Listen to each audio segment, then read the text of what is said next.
வணக்கம் and welcome to Gowri சடுப்பங்கரை. இன்னைக்கு நம்ம பார்க்க போறது ரொம்பவே சூப்பரான ஒரு ஹெல்த்தியான பிரேக்ஃபாஸ்ட் ரெசிபி தாங்க. அதாவது நம்ம பாசி பயிரை வச்சு ரொம்பவே ஒரு ஹெல்த்தியான தோசை ரெசிபி எப்படி ப்ரிப்பேர் பண்றது அப்படின்னு தான் பார்க்க போறோம். வாங்க எப்படி செய்யறதுன்னு பார்க்கலாம். அதுக்கு முன்னாடி நம்ம சேனலை நீங்க இன்னும் சப்ஸ்கிரைப் பண்ணலன்னா மறக்காம சப்ஸ்கிரைப் பண்ணிட்டு கூடவே இருக்க பெல் ஐக்கானை கிளிக் பண்ணிக்கோங்க. இந்த தோசை செய்யறதுக்கு ஃபர்ஸ்ட் நான் ஒரு கப்ல பாசி பயிர் நல்லா ஒரு 6 மணி நேரம் ஊற வச்சு எடுத்திருக்கேன். இந்த பாசி பயிரில் நம்மளுக்கு நிறைய புரோட்டீன் கண்டென்ட் இருக்கனால நம்ம வெயிட் லாஸ் பண்ணணும் அப்படின்னு நினைக்கிறவங்க இதை நம்ம சாப்பாடுக்கு பதிலா இல்லைன்னா அரிசி மாவுக்கு பதிலா நம்ம இதை கூட ஆட் பண்ணி சாப்பிட்டோம் அப்படின்னா நம்மளுக்கு வெயிட் லாஸ்க்கு ரொம்பவே ஹெல்ப்ஃபுல்லா இருக்கும். ஸோ நம்ம இதை 6 மணி நேரம் நல்லா ஊற வச்சு எடுத்திருக்கோம். அடுத்தது ஒரு மிக்சி ஜார் எடுத்துக்கோங்க. அதுல நம்ம ஊற வச்சு வச்சிருக்க பாசி பயிரை ஆட் பண்ணிடலாம். இந்த தண்ணியெல்லாம் வேஸ்ட் பண்ணிட வேண்டாம். நம்ம தண்ணி ஊற்றி அரைக்கிறதுக்கு பதிலாக இந்த ஊற வச்ச தண்ணியவே நம்ம யூஸ் பண்ணிக்கலாம். இது கூட நம்ம ஒரு துண்டு இஞ்சி இது மாதிரி நல்லா தோல் சீவிட்டு உள்ள ஆட் பண்ணிக்கலாம். இது கூட நம்ம காரத்துக்கு ஏத்தாப்புல பச்சை மிளகாய் சேர்த்திக்கலாம். நான் இப்ப ஒரு 4-5 பச்சை மிளகாய் சேர்த்திக்கிறேன். இது கூட ஒரு அரை டீஸ்பூன் அளவுக்கு சீரகம் சேர்த்திக்கோங்க. கடைசியா நம்மளுக்கு தேவையான அளவு உப்பு.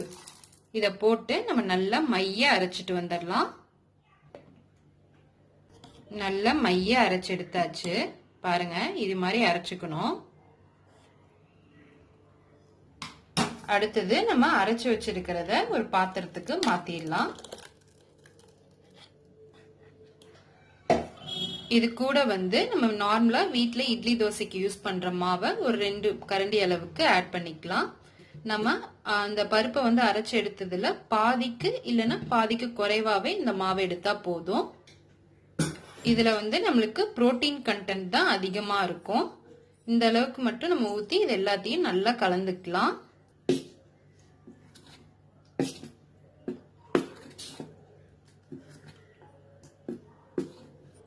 இது கொஞ்சம் இப்ப கெட்டியா இருக்கு. லைட்டா தண்ணி ஆட் பண்ணிக்கலாம்.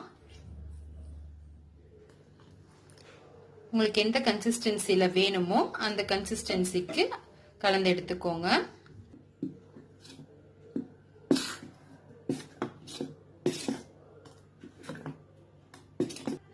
அவ்வளவுதான், மாவு ரெடி ஆயிருச்சு. இப்ப தோசைக்கல் காஞ்சிருச்சு. இப்ப நம்ம மாவை ஊத்திடலாம். இது நம்ம மாவு ரெடி பண்ண உடனே நம்ம தோசை ஊத்தலாம். வெயிட் பண்ணணும்னு தேவையில்லை.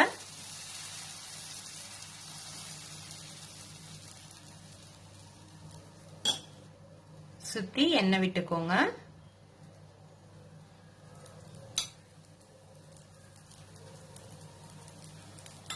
இத அப்படியே மீடியம் ஃப்ளேம்லயே வச்சு நல்லா வேக விடணும். இது மாதிரி நல்லா வெந்ததுக்கு அப்புறம் நம்ம திருப்பி போட்டுக்கலாம்.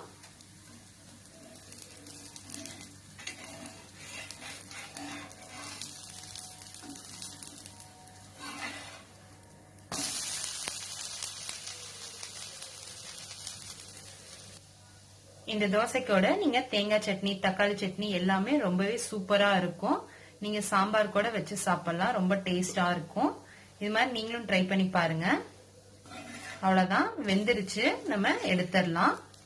இந்த மாதிரி தோசை ரெசிபியை நீங்களும் ட்ரை பண்ணி பாருங்க. ட்ரை பண்ணி பார்த்துட்டு எப்படி இருக்குன்னு கமெண்ட்ஸ்ல சொல்லுங்க. மறக்காம நம்ம சேனலை சப்ஸ்கிரைப் பண்ணிக்கோங்க.